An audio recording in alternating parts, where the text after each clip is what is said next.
கிட்ட போயிட்டு அதை ஒரு 100 எழில போயிட்டு மிஸ் ஆயிட்டு வந்துடுறாங்க. இந்த தவறெல்லாம் நீங்க வந்து சரி பண்ணிக்கணும். இந்த எக்ஸாம்ல நம்ம என்னென்னலாம் தவறு பண்ணியிருக்கோம், என்னென்னலாம் தப்பு பண்ணியிருக்கோம், ஏன் நம்மளால வந்து வேலைக்கு போக முடியல, ஜஸ்ட் ஒரு 10 நிமிஷம் உட்காந்து யோசிச்சுருங்க. டெஸ்ட் பேட்ச் போய் சேர்ந்துடுறீங்க. இங்கே இல்லை, ஏதோ ஒரு அகாடமி ஏதோ ஒரு சேர்ந்துறீங்க. ஒரு 10 டெஸ்ட் இருக்குன்னா 3 டெஸ்ட் ஏதோ மோட்டிவேஷன்ல போடுற தட்டா தூரான்னு சொல்லிட்டு ஒரு 3 டெஸ்ட் எழுதுறீங்க. மிச்சம் 7 டெஸ்ட் எழுதுறீங்களா? உங்களால எழுதுறீங்களா? இல்ல 10க்கு 10 டெஸ்ட் எழுதுறா தெரியுமா, அவன் தான் வேலைக்கு போயிருப்பான். எந்த அகாடமி? வருங்கால அரசதிகள் அனைவரையும் மனமாற வருகாரன வரவேற்கேன்.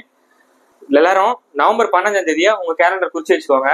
வரக்கூடிய நவம்பர் 15 புதன்கிழமை உங்க கேலண்டர் குறிச்சு வச்சுக்கோங்க. எதுக்கு சார் அப்படின்னு சொல்லி கேட்டீங்களா, 2026ல குரூப் 4, குரூப் 2, குரூப் 1 எப்படி தட்டி தூக்க போறதுக்கான அந்த ஸ்ட்ராட்டஜி தான் நம்ம போட போறோம். குறிப்பா குரூப் 4ல இந்த தமிழ்லாம் வந்து இப்ப இந்த 6th இருந்து 10th புக் படிக்கிற இந்த ஸ்ட்ராட்டஜி எல்லாம் தூக்கி குப்பையில போட வேண்டியதான். ஓகேவா? நல்லா புரிஞ்சுக்கோங்க. நம்ம போன வருஷம், அதாவது இந்த வருஷம் 2025ல இருக்கிற குரூப் 4க்கும் அடுத்த வருஷம் எழுத போற குரூப் 4க்கும் நிறைய டிஃபரன்ஸ் இருக்கு. ஏன்னா இந்த வருஷம் நம்ம குரூப் 4 இருக்கும்போது அவுட் சோர்ஸ் வந்து இதெல்லாம் கேட்பாங்கிறது நமக்கு தெரியாது. கரெக்டா?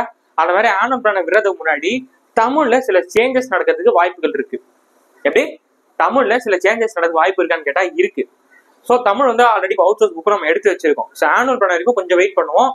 அவுட் சோர்ஸ் புக்கும் படிப்போம். இவங்க ஏதாவது சேஞ்சஸ் பண்றாங்கன்னு சொல்லிட்டு நம்ம வெயிட் பண்ணுவோம். இது தமிழுக்கு.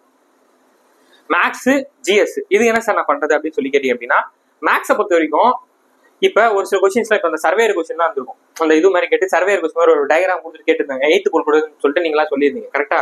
அந்த மாதிரி சர்வேயர் கொஸ்டின் புதுசா கேட்டிருந்தாங்க.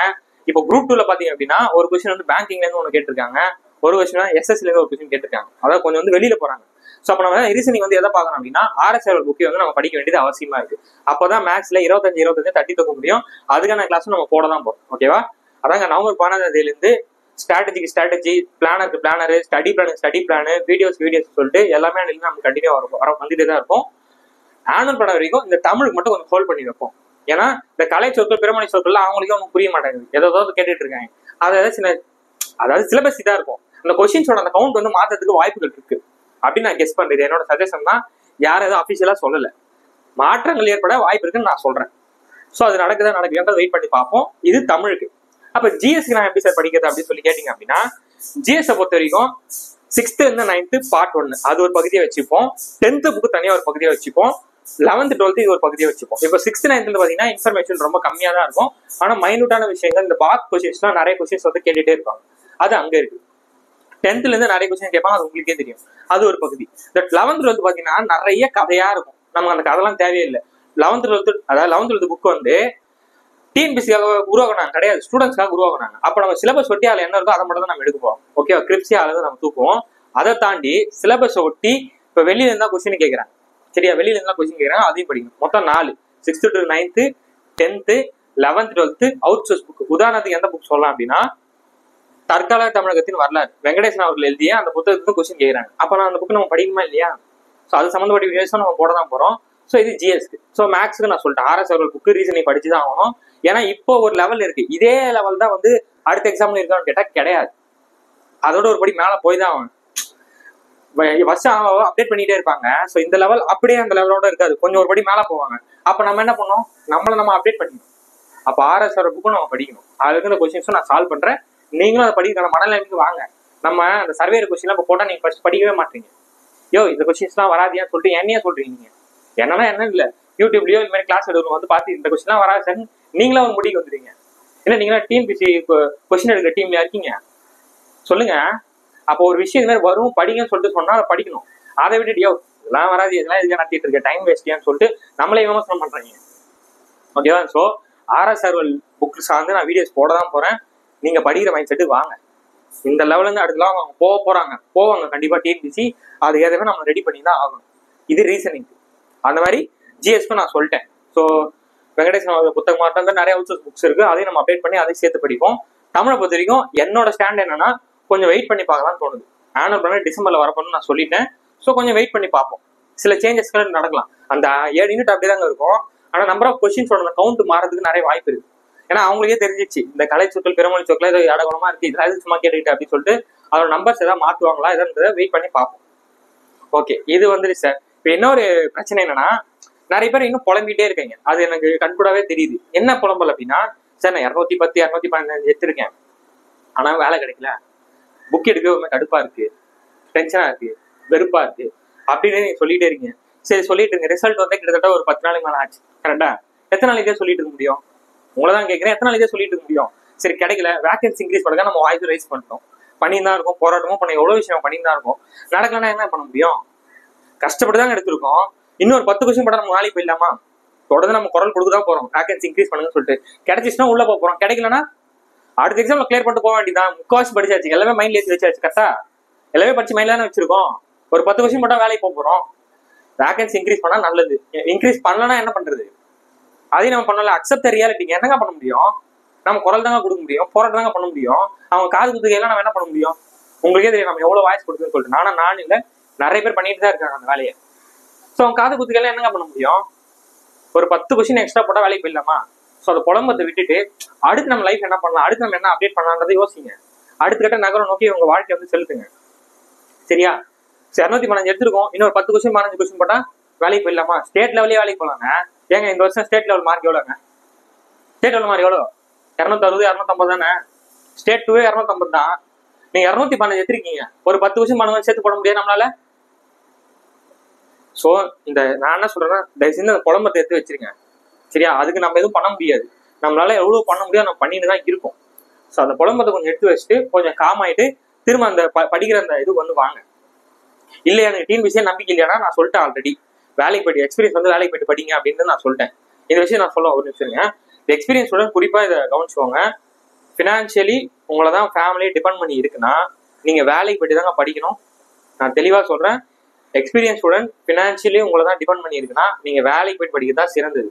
நீங்க ஒன்றும் ப்ரெஷர் கிடையாது. உங்களுக்கு பாலிட்டியில் என்ன படிக்கணும் தெரியும், எக்கனாமிக்ஸ்ல என்ன படிக்கணும் தெரியும், யூனிசிக்ஸ்ல என்ன படிக்கணும் தெரியும், மேக்ஸ் என்னென்ன டாபிக் இருக்குன்னு தெரியும், ரீசனிங் என்ன டாபிக் தெரியும். எல்லாமே ப்ராக்டிஸ் பண்ணிருக்கீங்க, எல்லாமே படிச்சிருக்கீங்க, எல்லாமே மைண்ட்ல இருக்கு. கரெக்டா? இப்ப திரும்ப வீட்டில் உட்காந்து 3 நேரம் நான் டிஎன்பிசி தான் படிக்க போறேன்னா எனக்கு தெரிஞ்சு அது சரியா இல்லை. இது என்னோட சஜஷன்ஸ் தான். வேணா நீங்க ஃபாலோ பண்ணுங்க, இல்லைன்னா விட்டுருங்க. ஃபேமிலி உங்களை தான் டிபெண்ட் பண்ணீங்கன்னா நீங்க வேலைக்கு போய் தான் படிக்கணும். ஏன்னா உங்களுக்கு எல்லாமே தெரிஞ்சிச்சு. வேலைக்கு போயிட்டு வந்தோமா கொண்டா ரெஃப்ரெஷ் ஆகிட்டு டெய்லி ஒரு 1 hour 2 hour படிச்சாவே போதும். எக்ஸ்பீரியன்ஸ் உடனே ப்ரெஷரை பொறுத்த வரைக்கும் நல்லா நோட் பண்ணிக்கோங்க. இப்போ நான் சொல்ற புக்ஸ் எல்லாமே நான் வந்து லிஸ்ட் பண்ணுவேன். 15 லிஸ்ட் பண்ணிட்டு அது சார்ந்த வீடியோஸ் வந்து அடுத்த நாள் உங்களுக்கு அப்டேட் ஆகிட்டே இருக்கும். நீங்க ஃபாலோ பண்ணிக்கோங்க. ஃப்ரெஷருக்கு அது மாதிரி ஹவுஸ் ஒய்ஃபை பொறுத்த வரைக்கும் நம்ம ஸ்டூடெண்டே பார்த்தீங்கன்னா ஒருத்தன் வந்து 210 போட்டிருக்காங்க. ஓகே, 210 கொஸ்டின் போட்டிருக்காங்க. ஹவுஸ் ஒய்ஃப் 2 பாப்பா வச்சிருக்காங்க. யோசிச்சு பாருங்க அவங்க எவ்வளவு ஹார்ட் ஒர்க் பண்ணியிருப்பாங்கன்னு சொல்லிட்டு. ஸோ நம்மளால முடியாதுன்றதுலாம் கிடையாது. ஸோ போன குரூப் 4 வந்து நமக்கு ஹவுஸ் ஒர்க்கு தெரியாது. அந்த எக்ஸாம் மேலே யார் போடாமல் அவங்க வேலைக்கு போயிட்டாங்க. கரெக்டா? ஸோ இந்த இப்போ வரப்போற குரூப் 4க்கு நம்ம ஹவுஸ் ஒர்க் தெரியும், எப்படி படிக்கணும்னு தெரிஞ்சு. இப்போ 6th to 10th புக் மட்டும் படிச்சா வேலைக்கு ஆகும்னு நமக்கு எல்லாமே தெரிஞ்சிச்சு. அப்போ அந்த புக்கை படிக்க போறோம், எக்ஸாம் எழுத போறோம், கிளிக் ஆக போகுது. ஸோ அது மாதிரி போஸ்டிங் வாங்குறதுக்கும் போஸ்டிங் வாங்காததுக்கும் என்ன வித்தியாசம் பெருசா இருக்கும்? எல்லாருமே ஒரே சிலபஸ் தான், எல்லாருக்குமே ஒண்ணுதான் நடத்துறாங்க. வேற யூடியூப் சேனல் அதே தான் நடக்கிறாங்க. ஒருத்தவங்களால எப்படி போஸ்டிங் போக முடியும், ஒருத்தவங்களால எப்படி போஸ்டிங் போக முடியாம போகுது அப்படின்னா மிகப்பெரிய விஷயம் என்ன அப்படின்னா டெஸ்ட், இந்த மாதிரி இந்த படிக்கிறது, இந்த ரிவிஷன் பண்றதெல்லாம் வந்து மிஸ் பண்றதுனாலதான் கிட்ட போயிட்டு அதை ஒரு 100 எளியில போயிட்டு மிஸ் ஆயிட்டு வந்துடுறாங்க. இந்த தவறெல்லாம் நீங்க வந்து சரி பண்ணிக்கணும். இந்த எக்ஸாம்ல நம்ம என்னென்னலாம் தவறு பண்ணியிருக்கோம், என்னென்னலாம் தப்பு பண்ணியிருக்கோம், ஏன் நம்மளால வந்து வேலைக்கு போக முடியலன்றது ஜஸ்ட் ஒரு 10 நிமிஷம் உட்காந்து யோசிச்சு பாருங்க. உங்களதான் கேட்கிறேன், ஒரு 10 நிமிஷம் உட்காந்து யோசிச்சு பாருங்களேன். எப்படி அவன் வேலைக்கு போகும்போது நம்மளால வேலைக்கு போடுவோம். 10 மார்க் 20 மார்க் தான் டிஃபரன்ஸ் இருக்கு அப்படின்னா அவங்க படிச்சிருப்பாங்க, ரிவிஷன் பண்ணியிருப்பாங்க, டெஸ்ட் போட்டிருப்பாங்க. டெஸ்ட் நம்ம என்னென்ன கொஸ்டின்ஸ்லாம் தப்பு பண்ணியிருக்கோம் அப்படின்றத ரியலைஸ் பண்ணியிருப்பாங்க. ஆனா நிறைய பேர் வந்து இது பண்றது கிடையாது. அதனாலதான் நம்ம கிட்ட போய் 100 விட்டுடுறோங்க. ஸோ என்னோட கருத்து, என்னோட இது என்னவா இருக்கு அப்படின்னா நீங்க படிக்கிறது மட்டும் இல்லாம ரிவிஷன் போடுறது, டெஸ்ட் எழுதுறது, டெஸ்ட் எழுதி அதை வந்து அனலைஸ் பண்ணணும். என்னென்ன கொஸ்டின்ஸ்லாம் நான் தப்பு பண்ணிருக்கேன்றத அதை திரும்ப ரிவிஷன் பண்ணணும். நிறைய பேருக்கு இந்த பழக்கமே கிடையாது, இந்த ஹேபிட்டே கிடையாது. ஒன்லி படிக்கிறது, ஒரு டெஸ்ட் எழுதுறது, அதில் 50 மார்க் ஆச்சு, 60 எடுப்போம், அப்படி போயிட்டே இருக்குது. சிலதான் ஒரு 3 இப்போ உதாரணத்துக்கு ஒரு டெஸ்ட் பேட்ச்னு போய் சேர்ந்துடுறீங்க. இங்கே இல்லை, ஏதோ ஒரு அகாடமியில ஏதோ ஒரு இடத்துல சேர்ந்துறீங்க. ஒரு 10 டெஸ்ட் இருக்குன்னா 3 டெஸ்ட் ஏதோ மோட்டிவேஷன்ல போடுற தட்டா தூரான்னு சொல்லிட்டு ஒரு 3 டெஸ்ட் எழுதிடுறீங்க. மிச்சம் 7 டெஸ்ட் எழுதுறீங்களா? உங்களாதான் என்ன எழுதுறீங்களா? இல்ல 10க்கு 10 டெஸ்ட் எழுதுறான் தெரியுமா, அவன் தான் வேலைக்கு போயிருப்பான். எந்த அகாடமியா இருக்கட்டும், எந்த சேனலா இருக்கட்டும், 10க்கு 10 டெஸ்ட் எழுதிருப்பான், அதை அனலைஸ் பண்ணியிருப்பான், அவன் தான் வேலைக்கு போயிருப்பான். ஸோ ஒரு மோட்டிவேஷன்ல நம்மளால வேலைக்கு போயிட முடியும் அப்படின்னு சொல்லிட்டு போயிட்டு ஒரு 10 டெஸ்ட் இருந்தா ஒரு 3 டெஸ்ட் போட்டு மிச்சம் 7 டெஸ்ட் எழுதாம போனாங்கன்னா நஷ்டம் யாருக்குங்க? உங்களுக்கு தான்.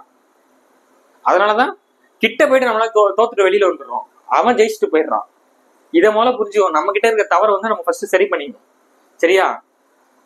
ஸோ நான் என்ன சொல்றேன் அப்படின்னா தொடர்ந்து இப்ப அப்படியே படிச்சுட்டு இந்த புலம்பெல்லாம் தூக்கி வச்சிருங்க. கரெக்டா நவம்பர் 15ஆம் தேதி நம்ம தமிழுக்கு என்ன பண்றது, மேக்ஸுக்கு என்ன பண்றது, ஜிஎஸ் என்ன பண்றது, என்னென்ன புக்லாம் படிக்கணும், புக்ல என்னென்ன, அதாவது ஸ்கூல் புக்ல என்னென்ன படிக்கணும், அவுட் சோர்ஸ் புக் என்னென்ன படிக்கணும்ன்றத நான் தெளிவா சொல்றேன். நவம்பர் 15 நம்ம ரெகுலரா வீடியோ போடுவோம். ஸோ மேக்ஸுக்கும் புதுசா வீடியோஸ் வரும். ஒரே ஒரு விஷயம் தான், ரீஸ்டார்ட் ரீஃபோக்கஸ் 2026 போஸ்டிங் தட்டி தூக்கு, அவ்வளவுதான். ஸோ நவம்பர் 15ஆம் தேதி உங்க வந்து நான் சந்திக்கிறேன். பேட்ச் அப்டேட் எல்லாமே நான் அன்னைக்கு வந்து நான் சொல்றேன்.